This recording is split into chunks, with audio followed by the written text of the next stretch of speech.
Hi everyone, how you doing? So, just thought I'm going to check the setup, make sure everything's okay. Give me a couple of minutes, get people to get into the room, and then we're all good, really.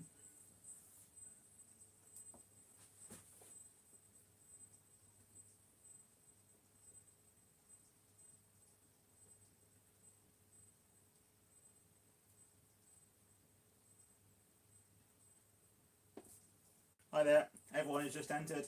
Hi Erica, if you can be my admin, that would be amazing.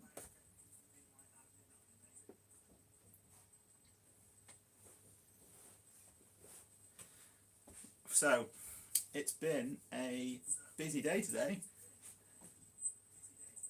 I'll just chew the fat while people join, and I'll turn my speaker down on the laptop. I'm not going to hear my own voice now come through here in some kind of crazy echo. So,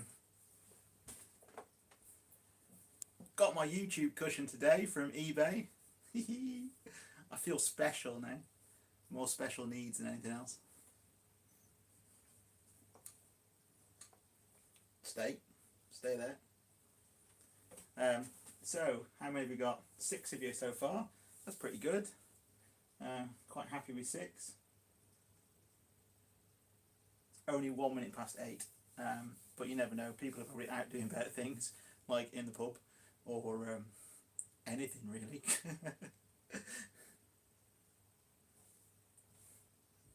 Hi Homestead Highlands, how you doing? How was the lambing? I missed the video yesterday. I think that was you, and I can't remember. Either that or I'm getting 2 people completely crossed over. Hi Bright, how you doing mate? You right? Or 9 people now. I'm almost at the magical 10. I think, oh there we go. There's the 10th person in the room. Right, so I'll get cracking then. Anyone who misses it, you can always watch it again a bit later on. So it's been a interesting week, I think, for gardeners in the UK, because as of yesterday, our Department of Agriculture, DEFRA, has decided to ban the use of metaldehyde slug pellets. They are the little blue slug pellets that kill slugs, but also kill everything else. They kill songbirds, they kill thrushes, they kill toads, frogs, hedgehogs, rats, mice, squirrels, owls, pretty much anything that comes in contact with it directly or indirectly through the food chain dies. They're horrible things, these slug pellets. And to be perfectly honest, for the last couple of years there has been alternatives, and I don't mean beer traps, and I don't mean eggshell, and I don't mean copper plate and all those things. We've had ferric phosphate slug pellets.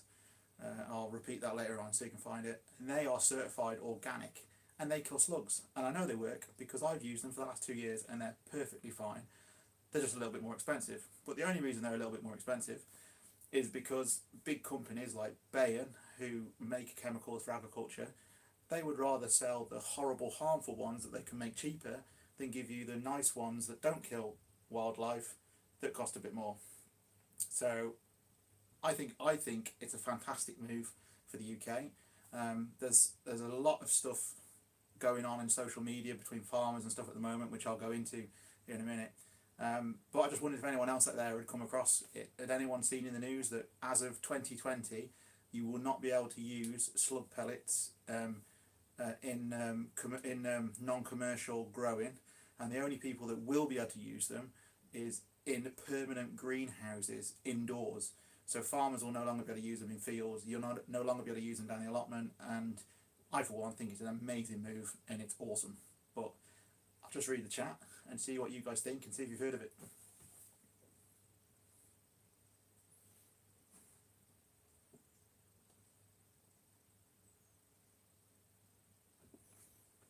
I have whiskey as well today. Anyone's a whiskey drinker?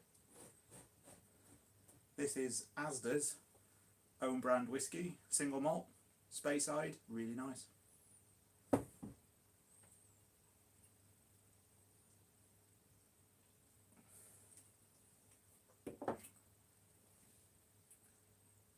Yeah, that's right. The alternative pellets do work 100%, and there's so many alternatives. Even if you don't want to go down the chemical route, which is ferric phosphate, which is harmless to animals, um, wall pellets.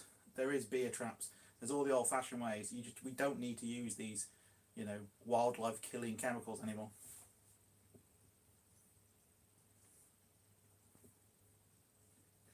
Right, so I will read to you the piece from DEFRA. Just bear with me a second.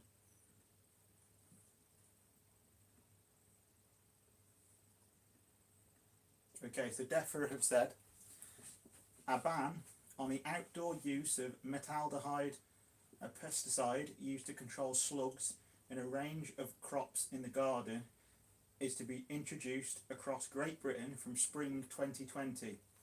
The Environment Secretary announced today the decision prohibits the use of metaldehyde except in permanent greenhouses following advice from UK Expert Committee on Pesticides. Goes on to a bit more. Basically, that metaldehyde poses an unacceptable risk to birds and mammals. Slugs can cause significant damage to plants and crops, particularly potatoes, cereals and oil rapeseed. However, there are other ways to mitigate their impact through soil preparation. For example, sowing seeds deeper into the soil may prevent the slugs from reaching them. There are also alternative pesticides containing ferric phosphate, which provide effective control for slugs and snails without carrying the same risk to wildlife. So, I think that's awesome. But you have the farmers on the other hand, or some farmers, right? I'll reframe that. You have some farmers on the other hand that say that it's a bad move for UK growing and particularly UK farming, because they see that they're now going to be at a disadvantage to European imports because they're going to have to find more expensive or different ways to protect their crop, where across Europe they can still use metaldehyde and basically they can look after their crops for a lot cheaper. The way I see it is we have to progress. There has to become a point in society where we say, right, we know this is a bad thing, we know it's killing animals, we know our hedgehogs, our songbirds, our toads, our frogs, our thrushes are in decline. We know this chemical kills all those animals. So what if Poland, Latvia, Spain, France, Germany, Italy, and the other 27 countries want to use it? We in Britain are not going to use this anymore. And to go on, the Farmer's Guardian, an online post, said it's very disappointing that metaldehyde ban will have a major impact on the UK farmers. The UK government's shock decision to ban metaldehyde from spring 2020 is very disappointing and will have a major impact on farmers, according to the NFU, that's the National Farmers Union. There's a load of shock stories if you look on Twitter from the National Farmers Union, from Farmers Weekly, from Farmers Guardian. All these farming publications are going on about how it's bad for farming, it's terrible for farming. And then if you dig a little deeper and you go into the comments on Twitter, there is dozens, probably hundreds out there of organic farmers who are saying, well, actually, we've been organic for 5 years, 10 years, 20 years. We've been using ferric phosphate and other methods and we're fine. So what's the big deal? And that's the attitude we've got to have now. We can't keep going on with this dated, 60s, 70s, 80s mentality of, right, in order to, grow crops, we need to eradicate everything, kill the soil, kill all the pests, and we just kill all the good things as well. So I'm hoping this is not too preachy, but I think it was really interesting news, for us as growers, because it is going to affect us, and it's probably going to affect us in ways that you didn't realise, simply because some people out there might not realise how bad slug pellets are, because you go to Asda, Tesco's, Sainsbury's, any garden centre in the summer, and you can buy a bottle of slug pellets for like £1, and any beginner gardener will probably think, oh, these are great, they kill slugs, I don't like slugs, and people just sprinkle them willy-nilly everywhere, not realising that the slug eats the pellet, then the slug crawls off somewhere and he's eaten by a thrush, toad, hedgehog, whatever else, and then that animal goes on and dies. And we're not talking that they have to eat loads of slugs. One pellet can kill a hedgehog. Local wildlife charity by me, they have hedgehogs all the time that are brought into them because people see them fitting. And I was going to show photos of this, but it's too cruel. But basically, they foam at the mouth, of this blue foam which comes from the chemical, and they die. And there's nothing that can be done for them. It's 2019, we don't need to be using these chemicals anymore. So, what's everyone out there do for slugs then? And if you have been using the blue slug pellets, what are you going to do this year, knowing that next year you won't be able to use them? Are you going to try something new? And I'm not going to knock anyone who has been using them. Some people don't know. Some people probably should know better, but hey ho, it's not against the law, so it's your own choice, just like everything else in life. But we've now, if you have been using them, you've now only got a year left to use them. So what are you going to do? I'll be really interested to find out.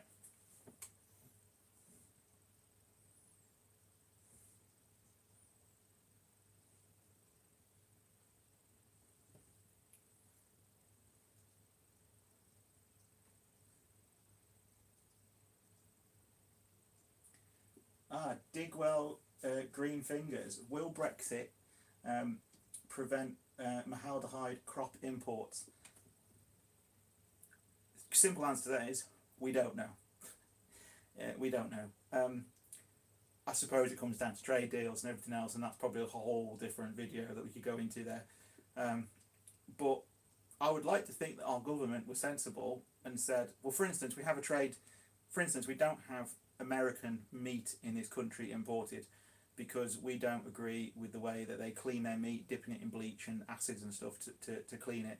And so therefore we don't have cheap American meat because that can impact on our farmers. So I'd like to think that after Brexit that our government says, well, no, we're not going to import crops and cereals that have had maldehyde used on them, because that, for one, it's bad and we don't want you to use it, and two, it's not good for our farmers, because at the end of the day, in this country, we've got to support our own farmers first. We've got to support our own wildlife, and we've got to support our own farmers. So hopefully our government will sort that out for us.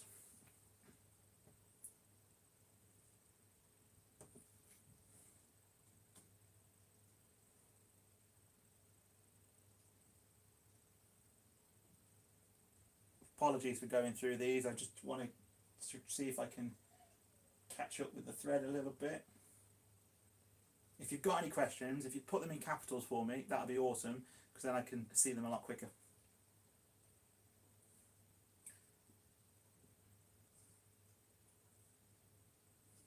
Hi Liz, how you doing? I've added you as a moderator, Liz, if that's okay. I trust you.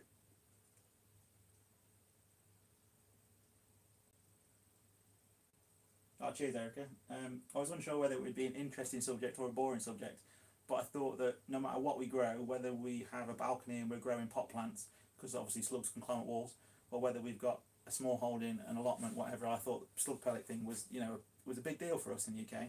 Personally, I've been interested in it for a couple of years now. I've got a hedgehog on my allotment, and I've seen him quite regularly scurrying about. I've also caught him in a humane rat trap, which is one of the reasons whenever I set my rat traps, I always go down every morning to check, because I think Mr. Hedgehog has worked out that it's free food inside there. So he goes in, he eats the food. I catch him, it's humane. He curls up in a ball, he has a snooze. I go down in the morning, let him out, and he scurries off again. Yeah, so I think my rat trap has just become like McDonald's drive-through for the hedgehog. But about 3 plots over from me, well, 3 plots over and then 5 plots over from me, there's 2 people down the allotment who I like. They're brilliant people, but when they put their pumpkins and their cabbages in spring, they literally cover the ground with slug pellets. And I've politely said to them a few times, oh, you shouldn't use them, we've got hedgehogs down here, the songbirds and everything else. We've even got buzzards and kestrels that obviously eat them, the songbirds and things. And they just go, yeah, but the slug's so bad. And I was like, yeah, but you can buy organic slug pellets. And they're like, yeah, but they're too expensive. And it's like, well, okay, fair enough, they're 3 times as expensive. I mean, cheap slug pellets are £1. organic ones are about £3. I said, but surely that extra couple of quid is worth it for hedgehogs. And they're like, yeah, well, I've got these now. And it's like, I like them as people, I like them as gardener, I talk to them all the time, but there's a part of me that wants to just go, yeah, and just slap them repeatedly. But then I'd probably be arrested, so, you know.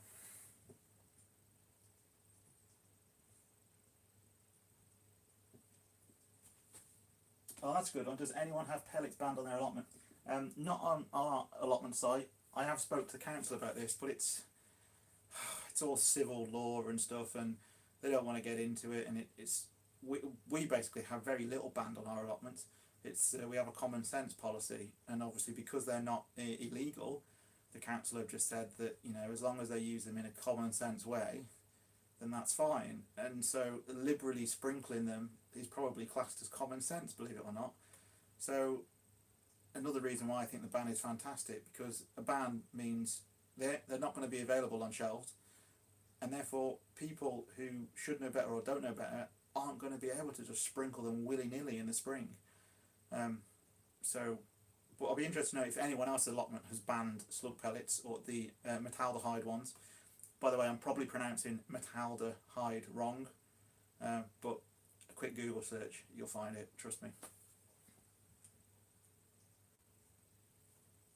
Beer traps work really well, by the way. Yeah, Nick's just mentioned it, and and I always feel a little happier using beer traps, because I think that the slugs have kind of had a final meal. It's almost like just before I've executed them, I've taken them down to the pub, I bought them a pint, they've got very merry, and then they've died. So, you know, it's kind of a coup de grace, as it were, for the slug. That's the way I see it.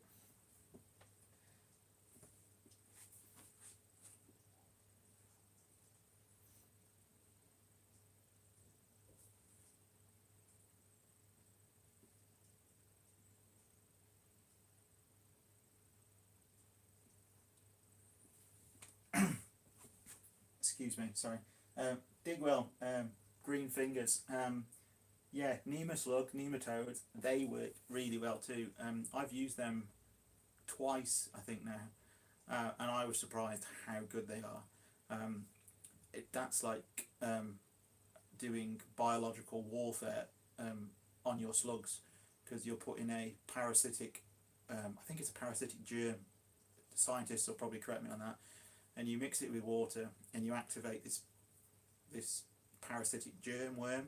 You pour it all over your soil, and the worm goes into the soil, and it only attacks slugs, and it basically lives off slugs, and in particular it attacks the weaker ones, so the little black slugs and the little baby slugs, the ones that cause the most damage. Because believe it or not, the big slugs tend to don't do as much damage as you think. A lot of the big slugs have gotten big because they're meat eaters, and believe it or not, slugs are cannibals and they will eat other slugs. So a lot of the really big slugs you find, and especially tiger slugs, if you ever find a tiger slug, they eat other slugs, because a slug will literally eat anything. So these nematodes attack the lower down baby slugs, and you can literally wipe out a whole generation of slugs on like 40 square meters. They are really, really good, but they are on the expensive side when you're thinking about organics slug control. Personally, I've used it a couple of times because I really had to. I would probably then go to the ferric phosphate pellets, and also either the wall pellets and the beer traps, because they work too. But once a year, if you were to use nematodes on your plot, awesome. Honestly, you will seriously know the difference.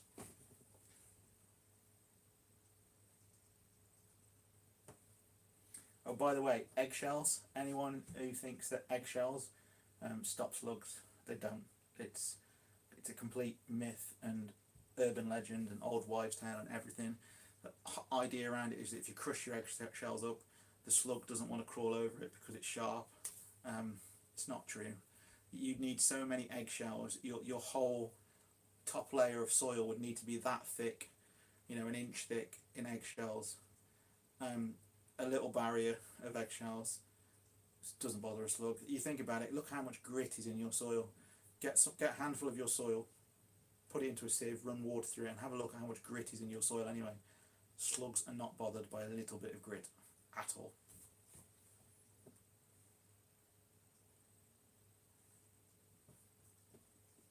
Thank you, Liz. Thank you for a thumbs up. Yeah, thumbs up would be good. I say I have a thumbs down. That's cool. Any interaction is good for me. I am never offended with a thumbs down because all I would ask is if you want to give me a thumbs down, tell me why. You know, let's talk about it. In the words of Mr. Jeremy Corbyn, and I'm not a Corbyn supporter anyway, sometimes we can learn a lot from talking to people we disagree with. So yeah, thumbs down, fair enough. Give me a comment.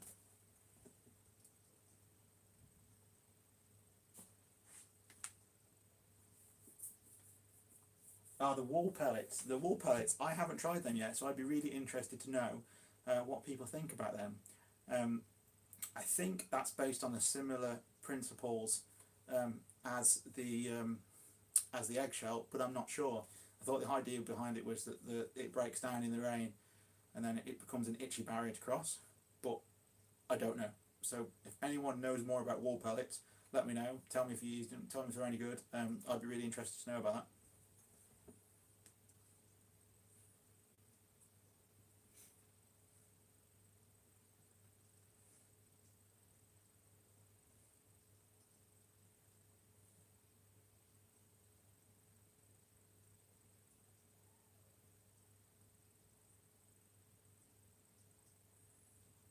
Sorry, just going through the questions, see if I've missed any. I'm going to have another sip of my whiskey because it's really, really nice.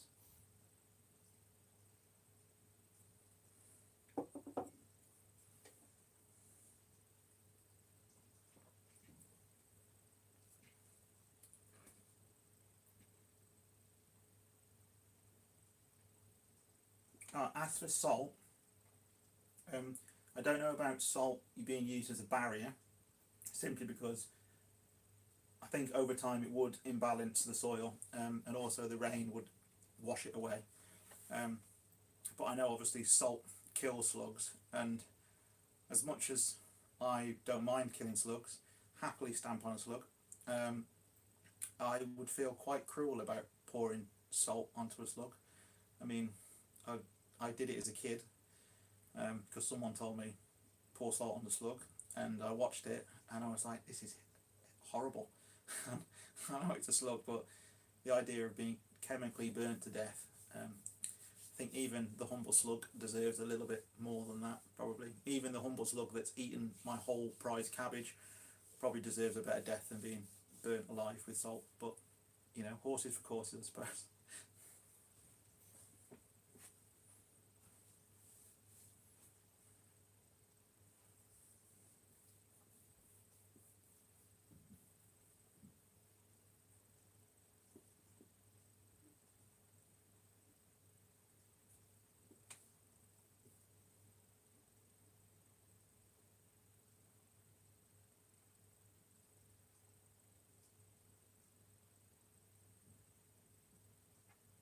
Sorry, I'm just checking for questions. I think I've seen all the questions. Do. Yeah, so what I'll do is, now we've touched leopard slugs. Yes, that is right, not tiger slugs. Brian, you're a star. Leopard slugs. Google leopard slugs, people. These guys are amazing, and we've got loads of them in the UK. And they're awesome. And I've actually seen one eat a big black slug, and you've never seen anything like it. This thing just kind of stalks this black slug, and I mean, if it was sped up with Richard Attenborough, it'd sound really cool. But all of a sudden, it kind of launches this thing out of its mouth, like its tongue, grabbed the backside of this black slug, and in what seemed like a second went, and the black slug had gone. And I was watching it going, this is so cool. I wish I had a camera.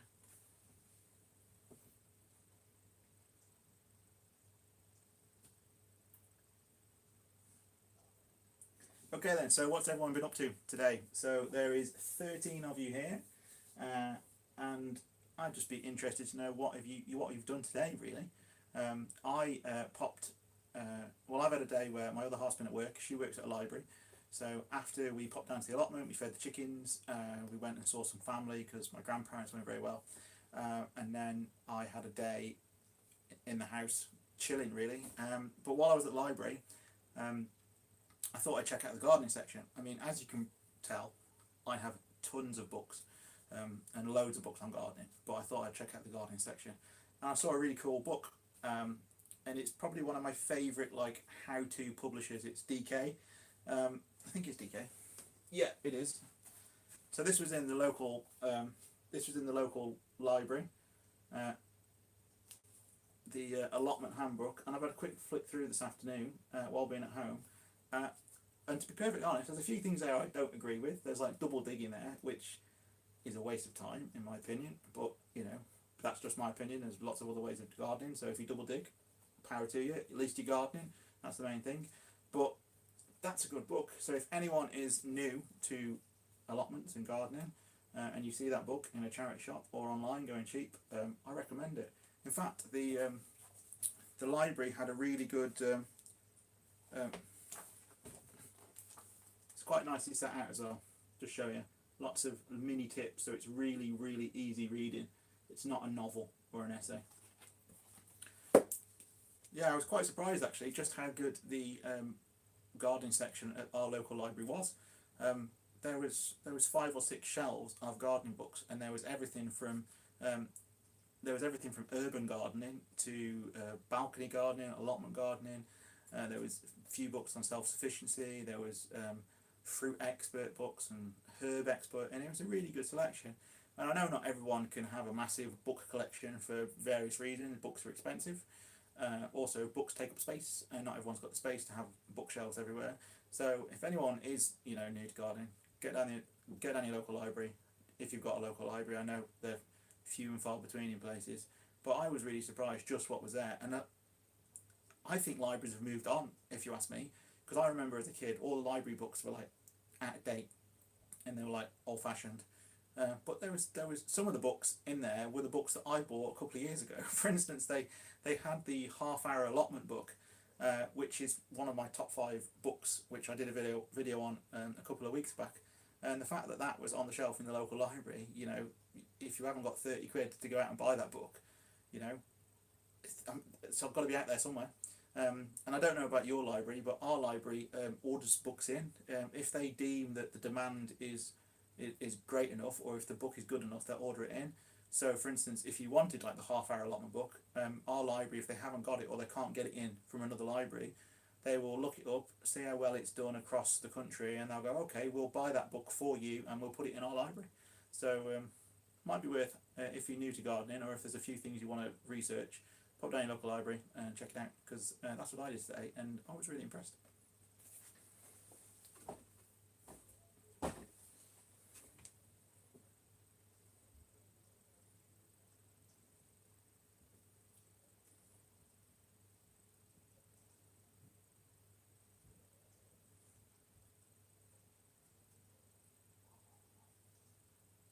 Sorry guys, just checking for questions.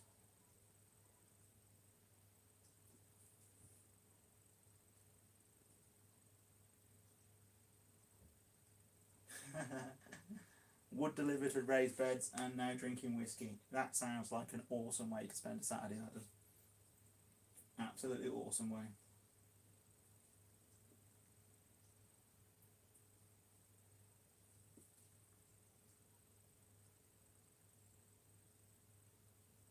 Lottie time. Mulch 3 beds on the allotment, and chip the Christmas tree for the blueberry bed.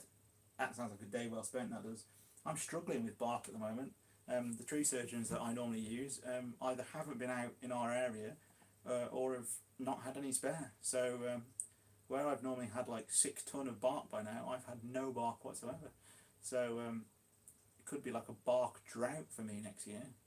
But which doesn't make too much of a difference. I'll just mulch everything with straw. It'll last a year, 18 months at best, but it'll do for now.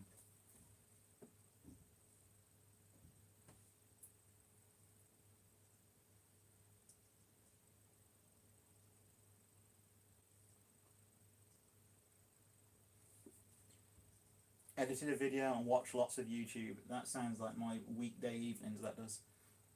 Editing videos and watching YouTube. I have to say, I love YouTube.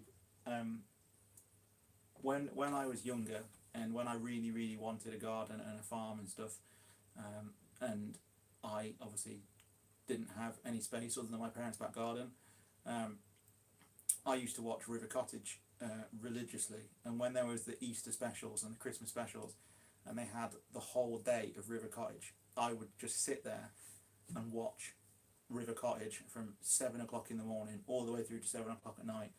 And I used to love it. And I've watched River Cottage so repeatedly, so many times. It's untrue. I also like that Not Easy Being Green, anything like that. And then when I discovered YouTube a few years ago for a resource, it was just awesome, because where I was like watching Hugh Fearnley-Whittingstall's journey on River Cottage, I now get to watch all of your guys' journeys on YouTube, and I can just sit there and just binge watch YouTube and watch all you guys and get ideas and what, I've got to be honest, what a resource we've got in 2019 as gardeners, because if you don't know it, you can Google it, and chances are that will take you to a YouTube video of one of you wonderful people showing me how to do it, how to grow it, how to sow it, how to prune it, how to harvest it, how to get better harvest, do better pruning, which I was watching today. Honestly think there's probably no better time for resource wise to be a gardener. That's my opinion anyway.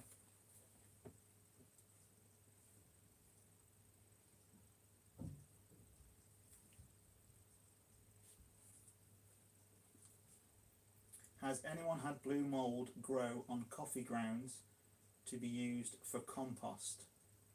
Now, as a student, I worked in McDonald's, and we used to have to be careful of purple mould. It was one of the things that was in the COSH controls of substance hazardous to health and foods hygiene. And I know purple mould is a particular type of bacteria. It might be,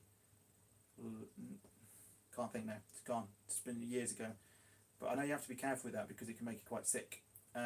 Whether the blue mould is a type of that, I don't know, but I know this purpley mould tends to grow on dairy, I think, more than anything else. So like if you left cream cheese too long and you peel the lid off it, you'd know that there'd be pink mould, and then eventually it goes like purple. So could be that. Google blue mould, and again, resource for gardeners, sure it'll come up. But I wouldn't worry about it in the compost bin. Just burn it or dig it, or excuse me, as everything with mould, it needs air, it needs moisture. So take one of those away and you're fine.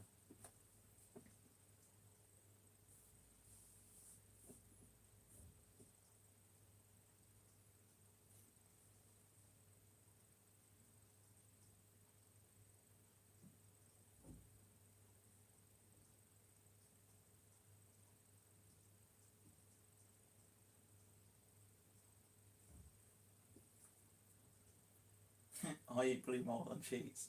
I like that, Erica. Yeah, I do too. Here we go, off piste now. I don't know, I can't remember what it's called, but in, I believe it's Sicily, they make a cheese which is now banned around the world. You can only eat it in Sicily.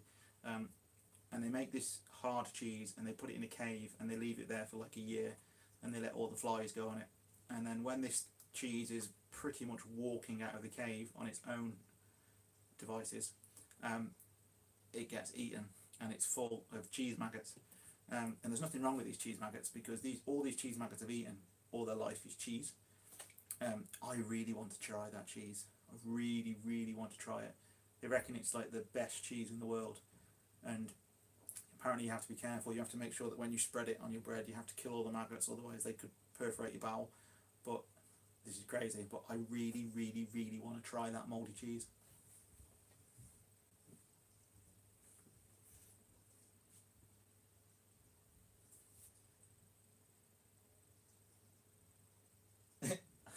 The comments are just like, ew. Yeah.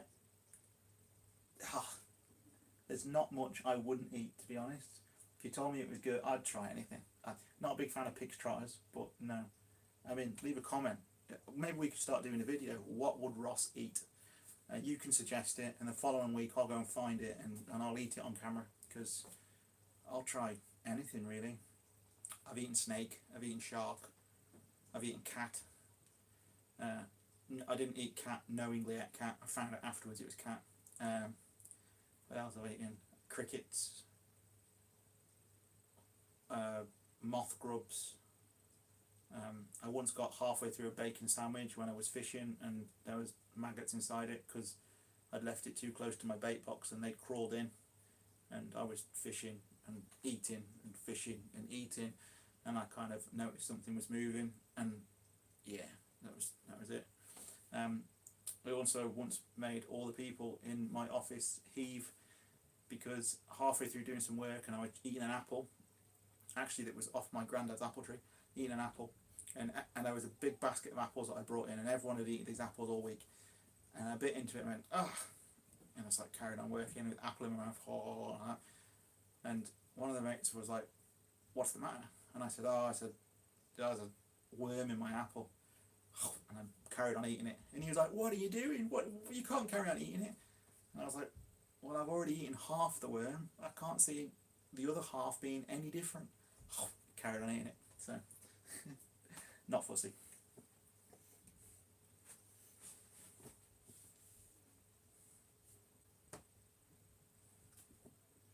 Fried slug. See, I watched the River Cottage episode when they tried to eat slugs, and they got 3 of like the River Cottage chefs who were amazing, and they all tried 3 different recipes, and obviously Hugh will eat absolutely anything, and they all ate slug, and they were like, it tastes like slug. So apparently, no matter what you do with slug, it tastes like slug.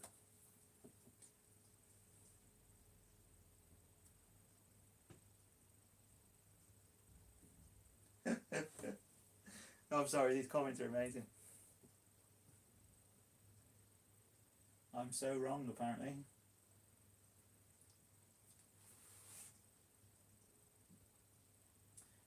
Oh, Lottie time. What is your goal on the allotment this year, apart from the chicken tunnel? Excuse me. Hang on, I'm going to have a sip of my whiskey before I answer this.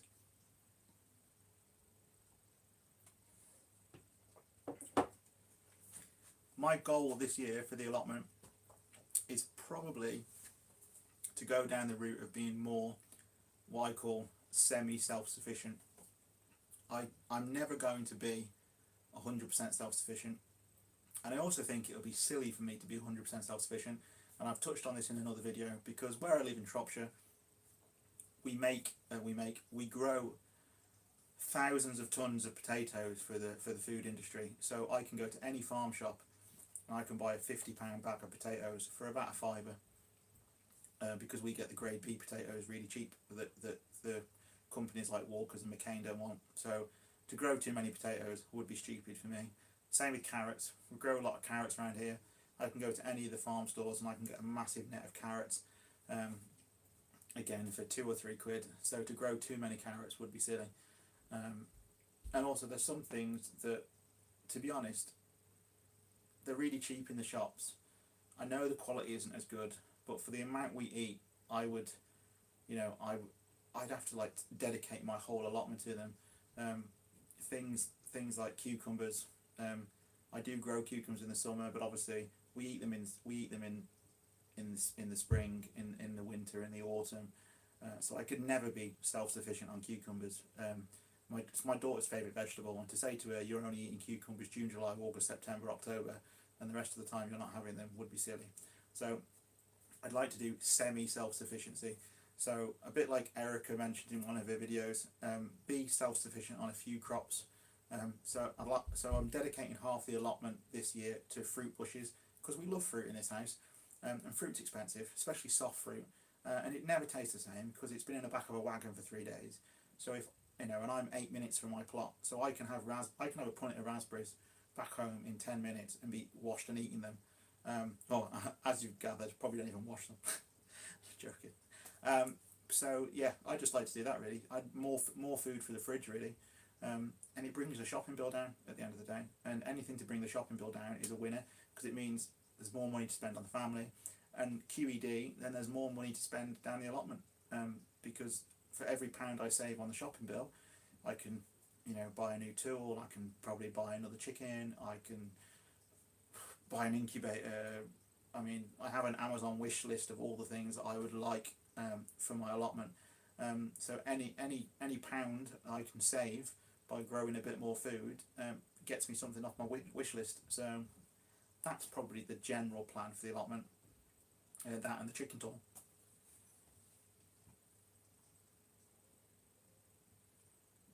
Cool, there's 13 of you and I have 11 thumbs up.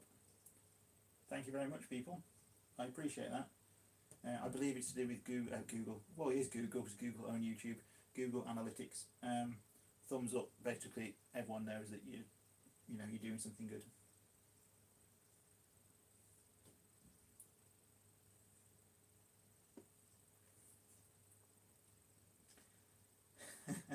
Homestead Highland.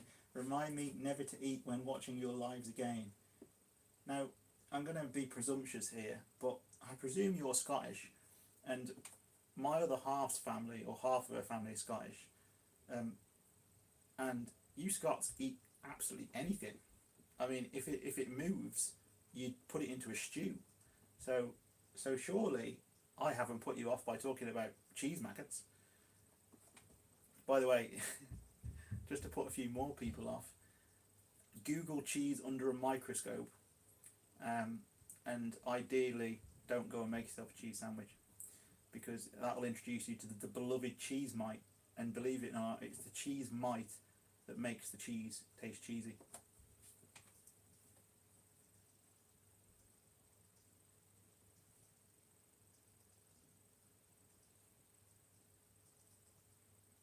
Oh, night, Ron.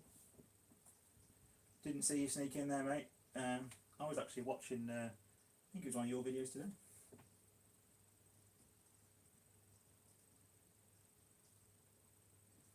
Oh, you're not Scottish. That's probably why then, yeah.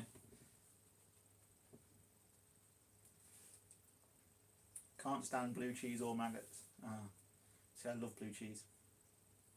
Shropshire Blue. And I was shocked the other week, because I've loved Shropshire Blue for years, and all my local shops sell Shropshire Blue, and I brought up thinking that Shropshire Blue was like my native cheese, and then I found out that apparently Shropshire Blue was invented in Shropshire by a guy that wasn't even from Shropshire. He was Scottish, and he just called it Shropshire Blue because it sounded nice.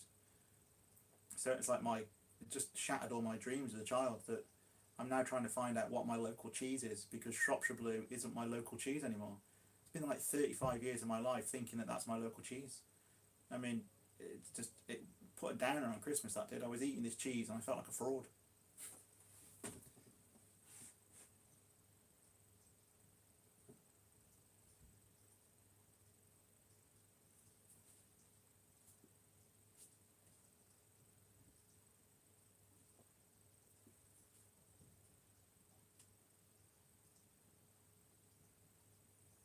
Night, Liz. Thanks for being a mod.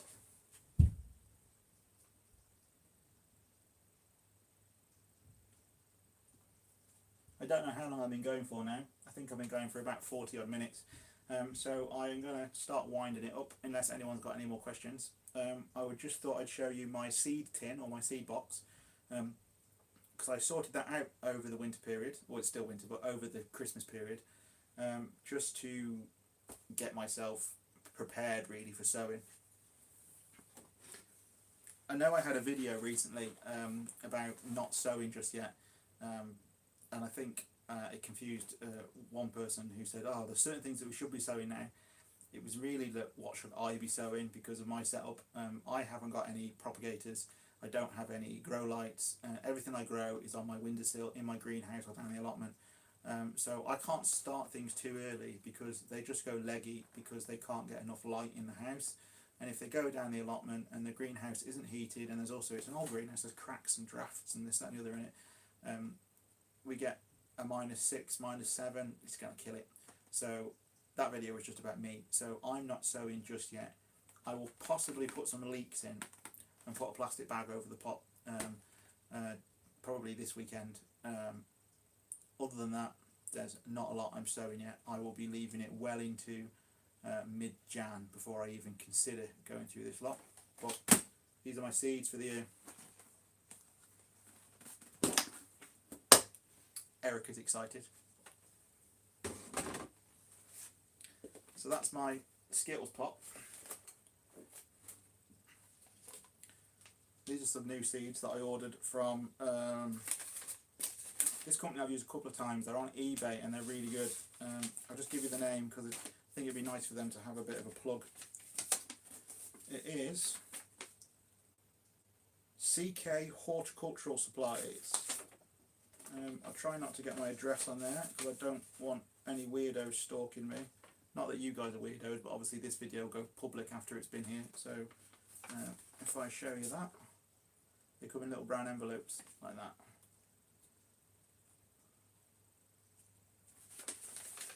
And I've ordered some Japanese onion seeds, some globe onions, beefeater tomatoes, yellow pear tomatoes, and tomatoes Liddy. And those tomatoes I grew last year and they were awesome, especially Liddy. Liddy is an awesome tomato. I only discovered that last year and I'm so impressed. And my granddad, who is 76, I sent him 6 or 7 plants down, and he actually said to me at the end of the year, he was like, Ross, he goes, get me some more of those seeds, they're the best tomatoes I've ever had. So Liddy and yellow pear, awesome tomatoes. I think they work well. I know we had a hot summer last year, but I think they work well because they're yellow tomatoes. They just ripen so fast in our climate, they're just perfect. So I divided my seed box up into sections, and I use these document enclosed wallets because that's all I had lying around, and I've put January, February. There's 2 packets for March. It just goes to show how our seed sowing, that's what to sow in January, 1/2 inch thick. That's what to sow in February, what, 2 inches thick.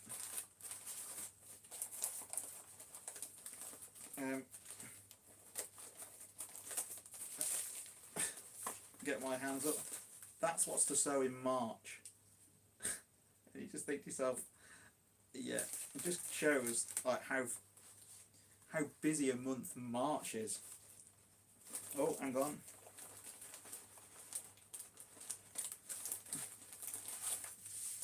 There's another March, April. So yeah, these are my seeds for the year. So I will just dip into January. I won't bore you too much with the flowers because I'm not really a flower gardener. Excuse me, I'm not really a flower gardener as such, but I like flowers for the bees and cross-pollination. So I have Shirley tomatoes. The rest are flowers. Alpine strawberries.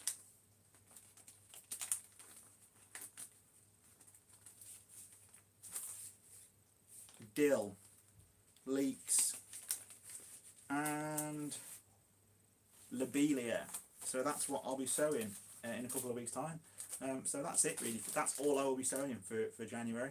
And that's why my video I posted earlier was just about, there's no big rush yet. Don't get too excited about sowing things. You know, and don't think that, oh crikey, I've watched a YouTube video and such a person has got millions of seeds in. Yeah, that's up to them. You're not behind at all. Trust me, it's fine. Start to panic the end of February when these aren't sown. But other than that, these will keep. I'll just read some questions. Just bear with me. Does anyone know when Erica can sow swede? I think swede is May, but that's off the top of my head. I'm pretty sure most swede varieties are May. But someone can probably Google that for you.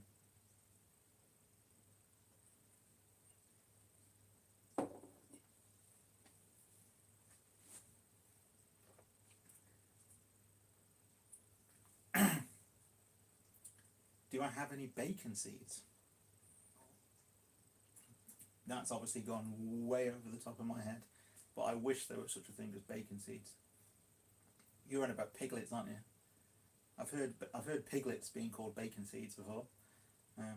If you are, I'd love a pig, and I don't mean a little pet pig. My other half wants a pet pig, and I've told her if we have a pig that it's being eaten, so we won't be getting a pig.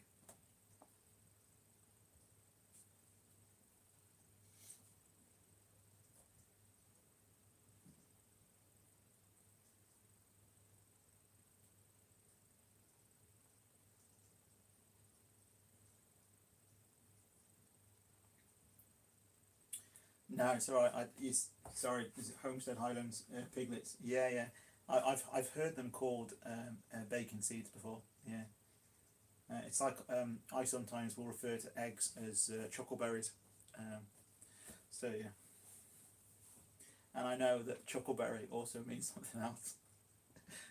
This is almost as bad as a Carry On film now.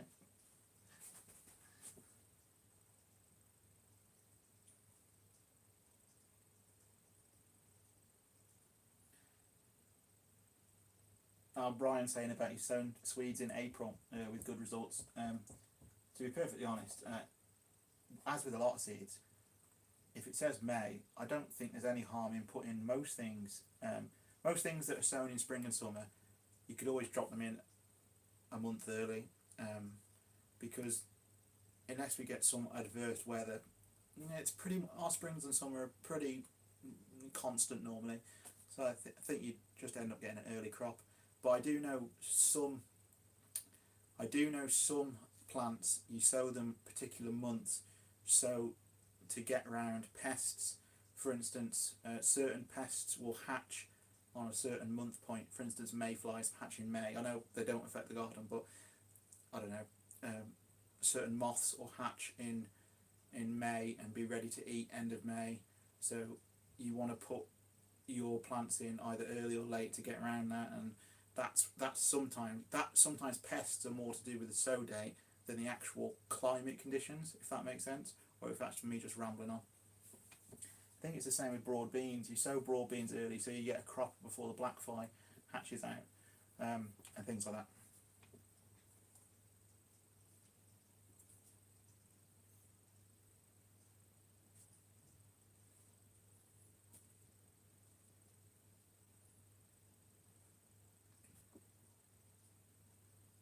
Right, everyone, I just want to say thank you all for joining me today, and as always, it's been emotional. I will hang on for 3-4 minutes just to see if any questions ping up. So yeah, please look into the slug pellet situation. You know, I think it's interesting. As gardeners, I think it's really interesting, and most of us gardeners, we appreciate the wildlife when we're down the plot, and I think it's an important move. Have a read up on it, and educate the masses. You know, people down your allotment, your next door neighbours, whatever. Start telling them, you know, as of next spring, you won't be able to buy slug pellets. So that doesn't mean go and stockpile. That means they are actually illegal to use outside, and can only be used in commercial greenhouses. So yes, it is a ban on use, not a ban on sale. So yeah, educate the masses, please, people.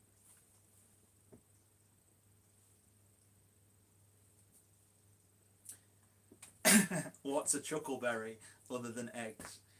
Let's just say a man can get kicked in the chuckleberries, and it doesn't make you chuckle.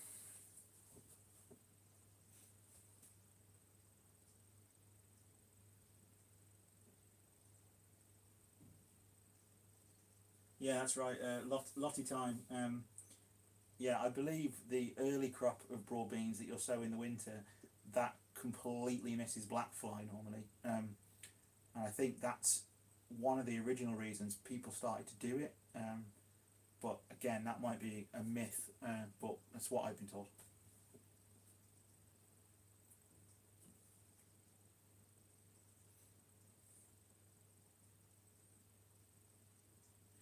1000%, yeah. The organic ones, the slug pellets, yes, I get them from Wilkinson's. They're about, last year they were about £2.50 for a good sized bottle, and they actually have a big organic logo in the top corner. But sadly, blinking Wilkinsons also sell a massive bottle of the horrible ones for like £1, which really pains me because any newbie gardener is going to go normal size bottle, £2.50, huge bottle, £1. I'm having a huge bottle, and then probably completely murders the entire hedgehog and thrush population of their allotment. But yeah, Wilkinsons do sell them, and I think it's a reasonable price to be fair. And once the ban comes into place, the price has got to come down because more and more people are going to have to use the ferric phosphate ones, and they work. They do genuinely work. There's only one downside I've noticed with the organic ferric phosphate slug pellets, and that is they don't hang around the soil too long. They eventually biodegrade and disappear, and that's a good thing. Whereas the horrible blue metaldehyde ones, they just hang around what seems like weeks, and then they go moldy. I don't know if anyone's seen that happen, and yeah, but yeah, I digress.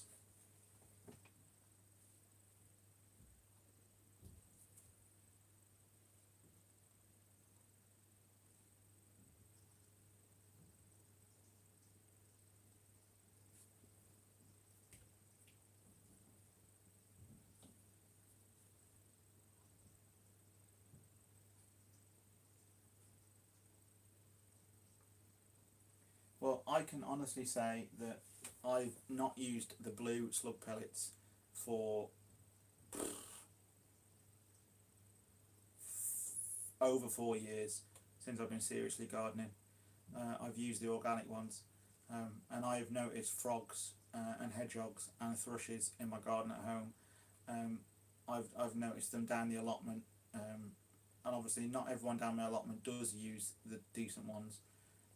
But I like to think, I know it's probably not true, but I like to think that my corner of the allotment, and I know the people either side of me gardening the same way I do, and actually in our little corner we're all very similar minded.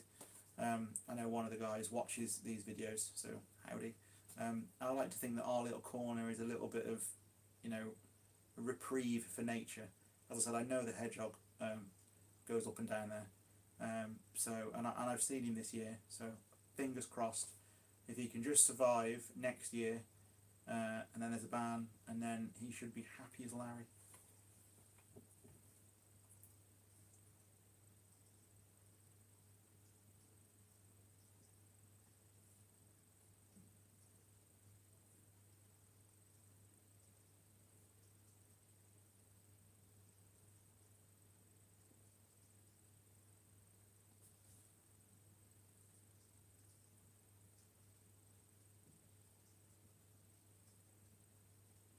Right guys, in that case, there's no questions.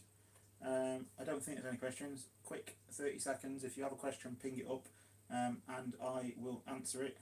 If not, I will bid you all good night. Have a good one. Go relax. Have a glass of whiskey, cup of tea, slice of cake, and I will see you all very soon. No, thanks everyone for being here. Thanks for the thumbs up. Thank you Erica and Liz, I know Liz has gone, for being my moderators. I'm not going to do live all the time. I don't want to bore you to death, but when there's a nice little issue like there was this week with the slug pellets, I think I'm going to dip in and out and do a live. It's just a nice way to spend an evening really, because it's kind of like having your friends in the room with you, although you're a tripod with a phone stuck on it. No, it's been a pleasure as always, people, and to everyone here, thanks again, because at the end of the day, if it wasn't for you guys, there wouldn't be my channel, and vice versa, I imagine. With everyone, we have a lovely little YouTube community, and it's great being able to bounce ideas off each other. So if you're new to me, please subscribe, please like, and to everyone that's been watching me blabber on for a while now, thank you very much. And as there's no questions, I will speak to you soon.